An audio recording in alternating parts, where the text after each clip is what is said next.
नमस्कार, शून्यकाल के इस खास कार्यक्रम में आप सभी का स्वागत है। मैं हूं डॉक्टर अवधेश मिश्रा। छत्तीसगढ़ की राजनीति में एक नाम याद कर लीजिए, महादेव सट्टा ऐप। माफ कीजिएगा, अब वो छत्तीसगढ़ी अंतर्राष्ट्रीय ब्रांड बन चुका है।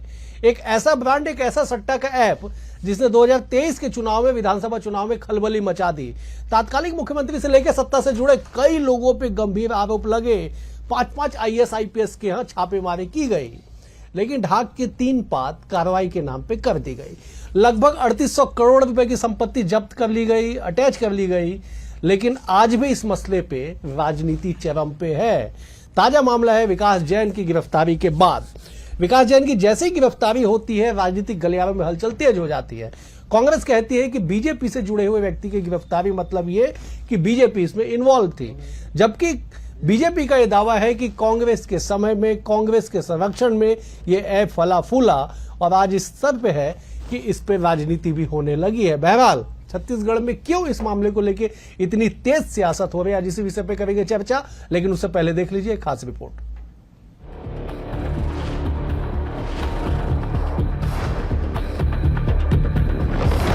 महादेव सट्टा ऐप क्या है सियासी केस, विकास गर्ग का क्या है बीजेपी कनेक्शन, कांग्रेस के कुनबे पर जांच की आंच, सट्टा ऐप के सिंडिकेट पर शिकंजा। ये चेहरा आप देखिए, ये विकास गर्ग हैं, एबिक्स कैश कंपनी के मालिक। महादेव सट्टा ऐप केस में हाल ही में हुई विकास गर्ग की नई गिरफ्तारी ने सियासी बिसात पर पासा पलट दिया है। कथित तौर पर भाजपा संगठन से जुड़े गर्ग की कस्टडी ने दोनों खेमों में आरोपों का नया दौर शुरू कर दिया है। 5000 करोड़ रुपए से भी ज्यादा के इस अनुमानित महाघोटाले की तपिश अब सीधे सफेद पोशों के गलियारों तक पहुंच रही है। महादेव सट्टा ऐप की 2022 में छत्तीसगढ़ के दुर्ग से शुरू हुई जांच। एजेंसियों के कड़े पहरे के बावजूद न सियासत थमी और न बंद हुआ सट्टा। पूर्व भाजपा विधायक के बेटे विकास गर्ग की संलिप्तता से सियासी बवाल। प्रमोटर सौरभ चंद्राकर से सीधा कनेक्शन। विकास गर्ग की 940 करोड़ की संपत्ति कुर्क। एबिक्स कैश कंपनी के मालिक हैं विकास गर्ग। दिल्ली भाजपा के वित्तीय प्रकोष्ठ से विकास गर्ग का जुड़ाव। ओमान में गिरफ्तार मुख्य आरोपी सौरभ चंद्राकर के भारत प्रत्यर्पण पर टिकी निगाहें। पूर्व सीएम भूपेश बघेल समेत कई कांग्रेस नेताओं पर जांच की तलवार। महादेव सट्टा ऐप के सिंडिकेट को डीकोड करने के लिए ईडी, सीबीआई, EOW और IT जैसी केंद्रीय एजेंसियों ने पूरी ताकत झोंक दी। अब तक इस पूरे मामले की आंच कांग्रेस और उसके करीबियों को ही झुलसाती रही, लेकिन अब भाजपा से तार जुड़ने पर सियासत तेज हो गई है। कांग्रेस सीधे सरकार की नीयत पर सवाल दाग रही है। महादेव सट्टा को आखिर किसका संरक्षण मिल रहा है? इस तीखे प्रहार पर भाजपा निष्पक्ष जांच का दावा कर रही है। हम लोग सरकार में उसके खिलाफ कार्रवाई शुरू की। 72 FIR हमने दर्ज किया और सैकड़ों लोगों की गिरफ्तारी हुई। सैकड़ों जो खाते हैं उसको सीज किया गया। बहुत सारे लैपटॉप, गैजेट सब जब्त किया गया। तो कार्रवाई हमने की और आरोप हम पे ही लगाया गया। अब जो बात सामने आ रही है कि जो विकास गर्ग है वो भारतीय जनता पार्टी के बड़ा पदाधिकारी है दिल्ली में, उसको पकड़ा गया, गिरफ्तार करके यहाँ रायपुर लाया गया। 904 करोड़ की संपत्ति उसका अटैच किया गया और सारे बड़े लोगों के साथ उसके फोटोग्राफ्स। भाजपा के विषय में बहुत स्पष्ट रहे, हम इसी हिसाब से चलते हैं कि अगर भाजपा का कोई व्यक्ति दिखेगा तो उस पर तो और कठोर कार्रवाई होती, ये भाजपा का सिद्धांत है।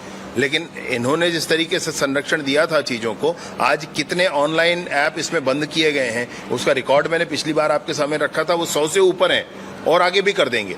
और अभी भी इस दिशा में राज्य सरकार भी कुछ थोड़ा काम कर रही है, लेकिन अधिकतम काम नेशनल एजेंसीज का है, वो इस पर काम कर रहे हैं। फिलहाल महादेव सट्टा कांड अब एक ऐसा सियासी चक्रव्यूह बन चुका है जिसमें सत्ता पक्ष और विपक्ष दोनों ही दल आमने सामने आ खड़े हुए हैं। जांच की आंच कांग्रेसी दिग्गजों से होते हुए अब भाजपा से जुड़े रसूखदार चेहरों तक पहुंच चुकी है। इस आर्थिक अपराध में अब निष्पक्षता और साख की परीक्षा जांच एजेंसियों की भी है। जब तक मास्टरमाइंड सौरभ चंद्राकर की वतन वापसी नहीं होती, तब तक छत्तीसगढ़ की सियासत में आरोपों का ये बवंडर थमने वाला नहीं। BSTV के लिए शिवम दुबे की रिपोर्ट। इस रिपोर्ट को देख के आप समझ गए होंगे कि क्यों आखिरकार दिल्ली में गिरफ्तारी और छत्तीसगढ़ में सियासी बवाल। चलिए सीधे चर्चा की शुरुआत करते हैं। 3 बेहद ही खास वरिष्ठ मेहमान हमारे साथ जुड़े।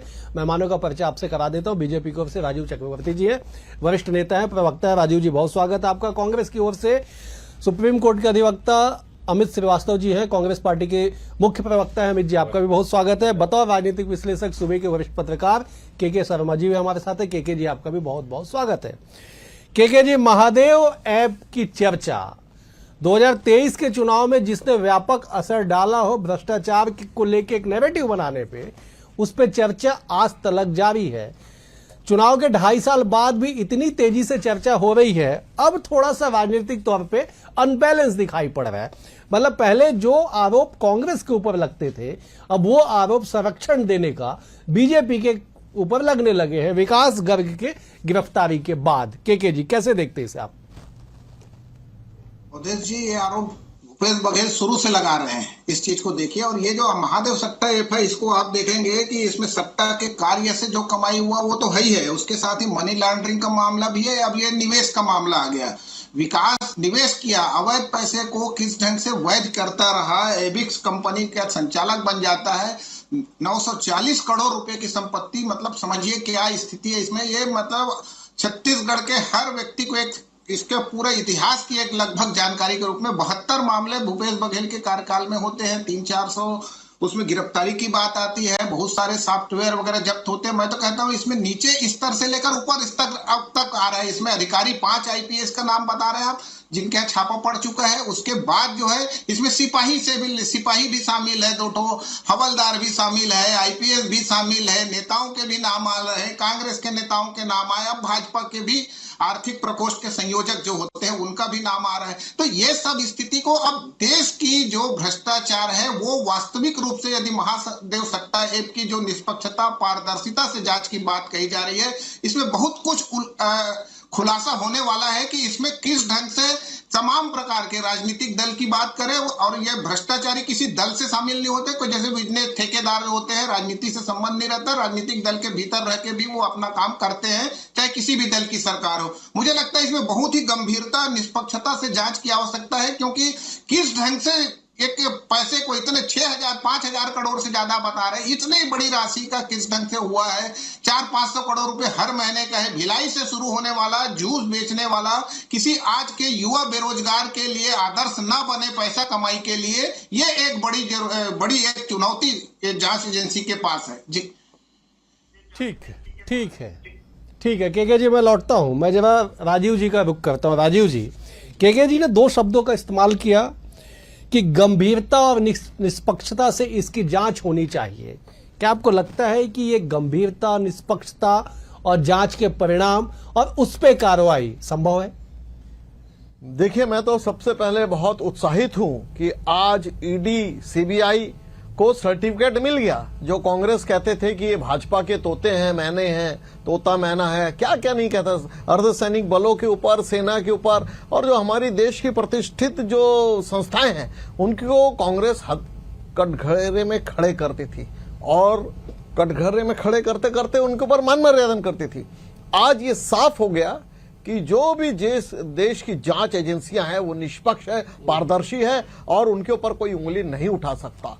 जब ये इस प्रकार से मनी लॉन्ड्रिंग का खेल या सट्टा ऐप का खेल होता है, उसमें कोई भी हो, उसके ऊपर जब जांच एजेंसियां कोर्ट के आदेश पर, न्यायालय के आदेश पर जब जांच करती है, सामने यदि कोई भी हो, हम चेहरा देख के चंदन नहीं लगाते हैं, अगर वो भाजपा का पदाधिकारी है तो उसे ED ने छोड़ा नहीं साहब, उसे पकड़ लिया, जकड़ लिया, और जकड़ कर आज वो इंट्रोगेशन पर है। तो यह दिखलाता है कि अगर हम निष्पक्ष जांच कर रहे हैं, और ये बड़ी लंबी जांच चल रही है, तो किसी को छोड़ा नहीं जाएगा। और हम तो कहते हैं कि छेड़ो मत कानून को, अगर गलत है तो कोई भी हो नपे, वो बचेगा नहीं, वह नपेगा। दूसरी बात, एक बहुत महत्वपूर्ण बात कह रहा हूं, भारतीय जनता पार्टी के 1,12,02,10 सदस्य हैं, और उन सदस्यों के बीच में कंडिका क्रमांक नहीं पूरे देश में। और अगर मान लीजिए कि कोई कार्यकर्ता अनैतिक कार्य, अलोकप्रिय कार्य, और भी कोई भी कानून को हाथ में लेता है, तो भारतीय जनता पार्टी का कहना साफ है, 16 नंबर के हिसाब से कि उसे पार्टी की प्राथमिक सदस्यता से, सक्रिय सदस्यता से, अगर वो कोई भी हो, उसे निकाल बाहर किया जाएगा। हम संरक्षण नहीं देते। अगर वो गलत किया है तो उसे छोड़ा नहीं जाएगा साहब। ये भारतीय जनता पार्टी साफ कहती है। तो इसमें ये जो बातें थी, और देखिए दूसरी एक और महत्वपूर्ण मैं बातें आपको बता दूं डॉक्टर साहब, कि महादेव सट्टा ऐप अलग अलग देशों से अलग अलग समय, क्योंकि एक तकनीकी दिक्कत है, और वो तकनीकी दिक्कत यह है कि हम जो डोमेन आईडी होता है, मान लीजिए हांगकांग में है, कोई प्रत्यार्पण संधि नहीं है। अगर मान लीजिए लंदन से संचालित हो जाता है, उसमें कोई प्रत्यार्पण, हम उसके डोमेन आईडी को तकनीकी रूप से बंद नहीं कर सकते हैं। अगर वो डोमेन आईडी किसी अन्य देशों में है, जहां से कैरिबियाई देशों में, जहां पे कोई ऐसा कोई कानून नहीं है, तो ये इस कारण से ये ऐप चलते रहते हैं। लेकिन फिर भी हमारी सरकार ने 172 ऐप को बैन किया है, चाहे वो टेलीग्राम साइट हो या कोई ऐप हो। ठीक है राजीव जी, के साथ हम खत्म करेंगे इस प्रकार के अनैतिक व्यापार को। ठीक है, मैं एक छोटा सा करेक्शन कर देता हूं। आपने कहा कि 1 करोड़ बीजेपी के सदस्य हैं, एक नहीं साहब 11 करोड़ 110 मिलियन आप दावा। ठीक है, मैं समझ गया, मैं इसीलिए टोका आपको, मैंने आपको करेक्ट कर दिया। खैर अमित जी, आप कह रहे थे कि साहब कांग्रेस उत्साहित है विकास जैन गर्ग के गिरफ्तारी से। राजीव जी कह रहे कि साहब वो खुद उत्साहित है, क्योंकि अगर वो बीजेपी से संबंधित है तो भी तो कार्रवाई की गई। ये पॉइंट तो वैलिड है राजीव जी का, कि अगर 904 करोड़ की संपत्ति जब्त की गई और संबंध बीजेपी से है तो ये तो बड़ी बात हुई, बड़ी अचीवमेंट हुई। इसीलिए राजीव जी गदगद है और कह रहे कि नपेगा बचेगा नहीं, तमाम तरह की बातें कह रहे राजीव जी। देखिए, लंबी बातें करने में, लच्छेदार बातें करने में, जुमलेबाजी करने में भाजपा नेताओं का जवाब नहीं है। और मेरे काबिल मित्र भी वही उसी पार्टी से है। अभी कह रहे थे, आपने करेक्ट किया कि 11 करोड़ सदस्य हैं, तो जुमलेबाजी में तो इनका कोई जवाब नहीं है। लेकिन अब भारतीय जनता पार्टी जो है ना, ये देश की जनता जान चुकी है कि भारतीय जनता पार्टी नहीं, ये भारतीय भ्रष्टाचारी पार्टी है। और निश्चित तौर पे अगर इनके आर्थिक प्रकोष्ठ का अध्यक्ष अगर गिरफ्तार होता है, जिसकी 940.77 करोड़ रुपए की संपत्ति जब्त होती है, जिसमें 12 उसकी अचल संपत्ति भी अटैच होती है, और 4-5 राज्यों में, चाहे गोवा हो, दिल्ली हो और अन्य प्रदेशों में, उसकी देहरादून में उसकी प्रॉपर्टी अगर सीज हो रही है, मैं तो आपके लोकप्रिय चैनल के माध्यम से ये मांग भी करना चाहता हूं सरकार से। मैं कुछ फैक्ट्स लाना चाहता हूं। देखिए, कार्रवाई हमने की महादेव सट्टा ऐप पे 72 FIR हमने किया, 400 लोगों को अरेस्ट हमने किया, कई प्रदेशों में से लोगों को हमने लाया, 815 से ज्यादा हमने लैपटॉप जब्त किए, 500 से ज्यादा मोबाइल हमने जब्त किया, कार्रवाइयां की लगातार। हमने गूगल को पत्र लिखा कि प्ले स्टोर से इसे हटा दीजिए, केंद्र सरकार को पत्र लिखा कि आप इस ऐप को बंद कर दीजिए। अब मेरे काबिल मित्र अभी कह रहे थे हमने 172 ऐप बंद किया। टेलीग्राम की भी उन्होंने बात की कि जब पेपर लीक हो रहा था तो उन्होंने इसको ऐप को बंद कर दिया। मतलब आप समझिए, मनसा समझिए, आपके लोकप्रिय जनता में प्रबुद्ध जनता है। 172 ऐप आप बंद कर देते हैं, महादेव का ऐप बंद आप नहीं कर पा रहे हैं। मैंने कहा डोमेन आईडी बाहर का है। अरे आप तकनीकी, अरे सुन लीजिए, तकनीकी जनता पे छोड़ देते हैं। लंदन से नहीं बंद कर सकते कोई ऐप अगर चल रहा है। सुन लीजिए मेरी बात, आपने कार्रवाई करने के लिए पत्र लिखा, हम कैसे बंद कर देंगे? अरे कैसे नहीं बंद कर सकते? मतलब नाकाम सरकार है, डबल इंजन की सरकार, नाकाम सरकार है। डिप्लोमेसी, अरे कोई डिप्लोमेसी नहीं है। आप बंद करना चाहते ही नहीं है, आप बंद करना चाहते ही नहीं है, आप बंद करना चाहते ही नहीं है राजू जी। 280 और ये इसका प्रमाण है कि अभी आपने बोला हमने 172 ऐप हमने बंद कर दिया। लेकिन ऐसा क्या मोटा माल मिल रहा है? कोई मोटा माल, ऐसा मोटा क्या माल मिल रहा है कि आप उसको बंद नहीं कर रहे हैं? हम नहीं ला सकते। अब देखिए, मेरी टर्न है तो मैं बोल लूं। देखिए, मेरी टर्न है तो मैं बिल्कुल बिल्कुल टेक्निकल चीज बता रहा हूं। ठीक है। मैं आप मेरे काबिल मित्र हैं, मैं बिल्कुल आपकी बात सुनूंगा। लेकिन मैं फिर आपके माध्यम से कहना चाहता हूं कि आज तक केंद्र सरकार ने इस ऐप को बंद क्यों नहीं किया? आज तक जो पीएमओ ऑफिस में 2 लोग अधिकारी हैं, एक बार सुन लीजिए ना, पीएम कार्यालय में जो 2 अधिकारी हैं जिनका नाम आ रहा है, उसको आज तक गिरफ्तार क्यों नहीं किया, पूछताछ के लिए क्यों नहीं किया साहब? और जो दुबई में बैठे हुए जो ये इनके प्रमोटर हैं, जो चुनाव के पहले जिनसे ये वीडियो जारी करवाया करते थे, जिस प्रकार से वीडियो आया था, तो मैं आपके माध्यम से कहना चाहता हूं, किसी नेता से आप इतना घबराते हो कि उसकी इमेज को टर्निश करने के लिए आपने लाया था। मैं तो चाहता हूं उस व्यक्ति को आप 3 साल में आप ला नहीं पाए। कितनी नाकाम सरकार है। आप तो कहते थे हम उठा के ले आएंगे, अभी आपने कहा जहां भी रहेगा वहां से ले आएंगे। क्यों नहीं लाए 3 साल से? मतलब आप मान रहे हैं कि आपकी सरकार नाकाम है। पहली चीज मैं तो देखना चाहता हूं साहब, ऐसा कौन सा प्रमोटर है, ऐसा कौन सा वो ऐप चला रहा है कि अपने नौकर की शादी में 200-300 करोड़ रुपए खर्चा कर रहा है। अरे लाइए ना राजीव जी, हाथ क्यों कांपते? दो चीज है, या तो हाथ कांपते हैं या मोटा माल मिल रहा है। ठीक, राजीव जी संक्षिप्त में जवाब दीजिएगा। टेक्निकल पहलुओं को छोड़ दीजिए, टेक्निकल ठीक है, वो सबको पता है कि अगर वो डोमेन बाहर से है और कोई एक डोमेन नहीं, मिरर इफेक्ट के जरिए 200 से अधिक डोमेन पे काम चल रहा है, उस पर 200 से अधिक डोमेन में ईडी के चार्जशीट के अनुसार कोट करके कह रहे हैं राजीव जी, जहां पे 200 से ज्यादा और 2000 से ज्यादा पैनल जहां पे इन्वॉल्व हो, वहां पे एक आध डोमेन को बंद करने से कुछ प्रभाव पड़ने वाला नहीं है। तकनीकी पहलू सब कोई समझते हैं, इतने बड़े लेवल पे अगर चल रहा है तो एक डोमेन से संचालित नहीं हो सकता। आप राजनीतिक बात बताइए, कह रहे अमित जी कि साहब बड़ा संरक्षण है तभी तो संचालित है। 10,338 करोड़ रुपए अकाउंट में ऐसे ही आ गया क्या? कैसे पकड़ा ही नहीं? 10,338 करोड़ रुपए भाजपा के खाते में, मान लीजिए 12 साल में। अरे आप इतनी कृपा हो जा रही है महालक्ष्मी अरे की। भाई साहब, आप खाली कारतूस उड़ा रहे हैं। खाली बिल्कुल।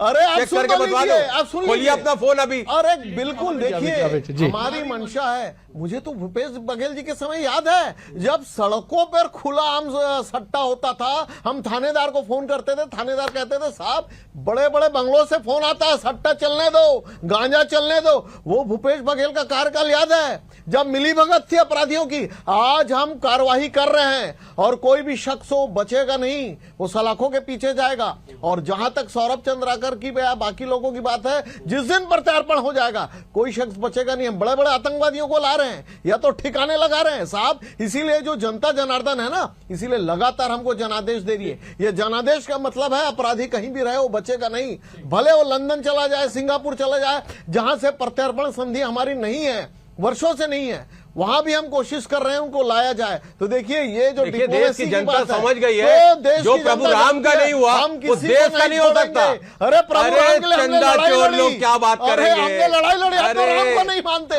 राम के अरे राम के मेरा राज है प्रभु श्री राम। पकड़ लिया, अरे हमने राम के चंदा चोर हो, अरे चढ़ावा चोरी करते हो, देश के लोग विश्वास नहीं करते। नक्सलियों के ठीक है ठीक है ठीक है ठीक है राजीव जी राजीव जी राजीव जी राजीव जी ठीक है ठीक है राजीव जी राजीव जी ठीक है ठीक है राजीव जी राजीव जी राजीव जी ठीक है ठीक है, मैं केके जी के पास जा रहा हूँ। ठीक है, मैं केके जी के पास जा रहा हूँ। ठीक है अमित जी अमित जी अमित जी अमित जी अमित जी ठीक है ठीक है ठीक है चोरी करने वाली पार्टी है। ठीक ठीक है ठीक है ठीक है ठीक है अमित जी ठीक है, थोड़ा सा पानी पी लीजिए। राजीव जी आप भी पानी पी लीजिए। मैं केके जी के पास जाके इसका फ्यूचर ठीक है फ्यूचर इंपैक्ट समझता। ठीक है केके जी, 2023 चुनाव का मैंने जिक्र किया कि साहब 2023 चुनाव में नैरेटिव सेट करने के लिए महादेव एक बड़ा जो है रोल प्ले किया। 2028 का चुनाव आना है, उल्टी गिनती शुरू हो चुकी है। ठीक है अमित जी, उल्टी गिनती शुरू हो चुकी है 2028 की, क्योंकि 2.5 साल आधा वक्त बीत चुका है। क्या आपको लगता है कि कानून अपना काम कर रही है, लेकिन सियासी तौर पे जो बवाल मचा हुआ है देश भर में, कई फोटो वायरल हो गए, कई तथ्य सामने आ रहे हैं, आरोप क्या है सच्चाई क्या है वक्त तय करेगा, लेकिन आपको क्या लगता है कि आने वाले चुनाव तक ये महादेव ऐप का मामला शांत होगा या फिर से एक नैरेटिव गढ़ने का एक काम ही करेगा? केके जी। निश्चित रूप से अभी सौरभ चंद्राकर का आना बाकी है, उसके आने के बाद कितने राज वो उगलते हैं और जांच एजेंसियों पर हमको विश्वास करना चाहिए। विदेश से काला धन लाने की बात हो, चाहे इस तरह से आरोपियों को जो विदेश में संरक्षण प्राप्त कर लेते हैं, प्रत्यर्पण संधि नहीं है, ये तमाम प्रकार की बातें हैं। लेकिन ये देश के लिए चुनौती है कि हमको ऐसे आरोपी, और जो काला धन की बात शुरू से ही भाजपा कहते रही है, और जो अभी बात आ रही भाजपा का है, तो भाजपा को कितना चंदा मिला, मुझे लगता है कि इस तरह से बात को लेकर के एक पारदर्शिता वाली बात आती है। अभी स्पष्ट नहीं है कि विकास गर्ग का पैसा कहां गया। अभी 10 दिन पूछताछ में तमाम प्रकार की बातें और सामने आएगी। जांच एजेंसियों के पास एक चुनौती है कि एक बड़े लोकतंत्र में इस तरह से जो एक मिलजुल के, जिसमें राजनीति भी शामिल हो रहे हैं, पुलिस अधिकारी भी आ रहे हैं, विदेश से भी संबंध की बात आ रही है, तमाम प्रकार की बातों को खुलासा करके जनता में एक विश्वास पैदा हो जाएगा। जो अभी राजीव जी कह रहे हैं कि भाजपा का कार्यकर्ता होगा तो उस पर और कड़ी कार्रवाई होगी, ये तमाम प्रकार की बातें हैं। लेकिन भ्रष्टाचार देश का बड़ा मुद्दा है। इस विषय पर जितनी गंभीरता से सरकार यदि काम करेगी, मुझे लगता है कि जनता का विश्वास उतना ही बढ़ेगा, बशर्ते इसमें राजनीतिक प्रतिद्वंदिता जो 5-8 करोड़ की बात उस समय आई थी। उसके बाद उसकी स्थिति क्या बना, वो पैसा कहाँ गया? 5 करोड़ उस समय जब्ती होती है, गाड़ी से कार से मिलता है चुनाव के समय। अब वो जो एक सवाल 2028 जाने के के पहले जो मन क्या में ये आ रहा है, सब राजीव कुछ? जी से पूछ लेता हूँ। ठीक है, केके जी मैं लौटता हूं आपके पास। राजीव जी, केके जी ने 2 बातों को प्रमुखता से कहा, आपने उसको बल दिया कि साहब पूछताछ जारी है, इंटरोगेशन जारी है, बड़े नामों का खुलासा होगा।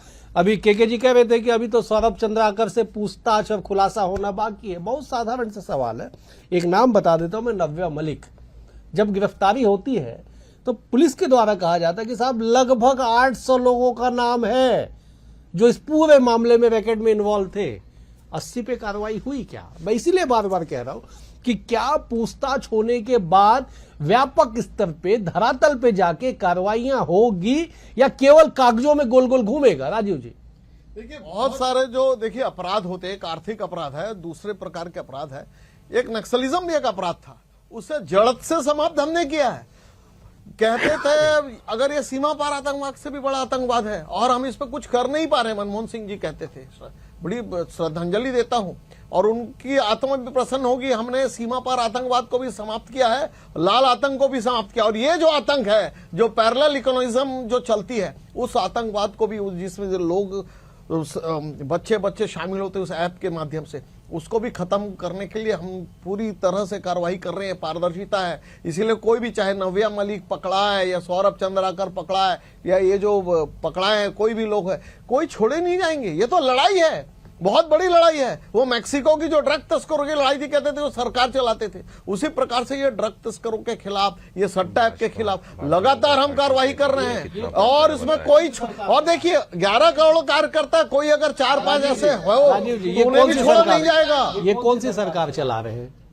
ये हमारी भारतीय जनता पार्टी की सरकार, ये जो सीमा पार से जो चला रहे हैं इस प्रकार से ऐप, ये जो सट्टा का व्यापार कर रहे हैं, उसको नेस्तनाबूद करने के लिए हमारी सरकार कमर कस चुकी है। ये लंबी लड़ाई है, लेकिन आधी लड़ाई हम जीत चुके हैं। ये जो इस प्रकार से ईडी सीबीआई कार्रवाई कर रही है, ये दिखलाता है कि हमारे मंसूबे साफ है। कांग्रेस की तरह नहीं साहब, हम आग तापेंगे, उसका मजा लेंगे और कहेंगे हम कोशिश कर रहे हैं। 400 लैपटॉप हमने जब्त कर लिया। अरे साहब, कितने ऐप को आपने बंद किया था? कुछ नहीं किया था। कार्रवाई हमारी सरकार कर रही है। वो कांग्रेस की सरकार थी जो घूसखोरी करती थी, वो कांग्रेस की सरकार थी जो मादक पदार्थों के जो स्मगलर थे उनके साथ उनका गठजोड़ रिश्ता था, जब चौक चौराहे पर मादक पदार्थ बिकता था। आज वो सरकार है जो लाल आतंक को भी खत्म कर दी है और इस प्रकार से आर्थिक आतंकवादियों को भी खत्म कर रही है। ठीक है, अमित जी, आपको तो निश्चित तौर पे ताली बजाना चाहिए। राजीव जी जो तर्क और दलील दे रहे हैं कि साहब छोड़ा नहीं जाएगा किसी को, जब लाल आतंक को समाप्त कर दिया गया तो आर्थिक आतंक कहां टिक पाएगा उसके सामने? क्यों आप विपक्ष साथ नहीं देती है देश की समस्या के खिलाफ? के जो आका है ना, उनके पोर्ट में सबसे बड़ा ड्रग्स पकड़ाया था, सबसे बड़ा ड्रग्स देश का। पकड़ाया था ना, पकड़े थे आप लोग तो आने देते थे साहब। सुन लीजिए, हमने तो पकड़ा, वही तो बात है। हम पकड़ के मुखेड़ के फेंक देते हैं। सुन लीजिए भाई, हाँ, सुन लीजिए, आप मैं थोड़ा करेक्ट करना पकड़ाई में नहीं चाहता आता हूँ। मैं 10,338 करोड़ बोल रहा था, नए आंकड़े 11,000 से ज्यादा हो गए। तो इतना चंदा तो इनको मिलता है और एक साल में 24 और 25 में ही 6088 कांग्रेस को भी मिलता है। सुन लीजिए, बता देता हूं हमारे टोटल अकाउंट में आप चेक कर लीजिए, 138 करोड़ कांग्रेस को भी, हाँ 138 करोड़। आपकी पार्टी 2 राज्यों में है तो जितना मिलता है बहुत मिलता है। सुन लीजिए, हमारी सरकारें 19 राज्यों में है तो हमको उस हिसाब से चंदा मिलता है। सुन लीजिए जी, सुन लीजिए, बहुत संक्षेप देखिए, समापन जी। देखिए लगातार राजीव जी की बातों को मैं सुन रहा था, हम ये कर देंगे, चाची की मूंछ होती तो चाचा होते, ये नहीं चलेगा। आपने क्या किया वो बताइए। मैंने आपसे 4-5 कर दिया, पकड़ाई में आ सुन लीजिए ना, 4-5 प्रश्न कम। मैं आपके समय तो मैं बिल्कुल नहीं बोलता हूं। देखिए, आप अभी तक उस ऐप को आप बंद नहीं कर पाए, ये आपकी नाकामी है।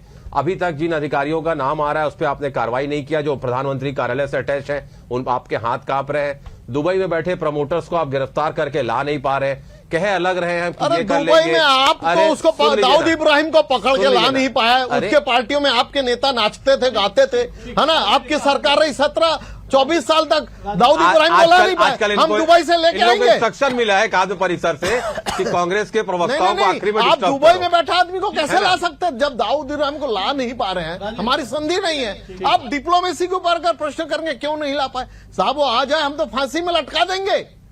ठीक है, ठीक है, आप रस्सी तैयार कर लीजिएगा। ठीक है, आप कंप्लीट कर लीजिए। देखिए, आज बड़े काबिल प्रवक्ता मैं इनको मानता था, लेकिन जिस प्रकार से हास्यास्पद बातें इन्होंने की, कि हम ये कर देंगे, हम वो कर देंगे। जनता समझ रही है सारी बातों को।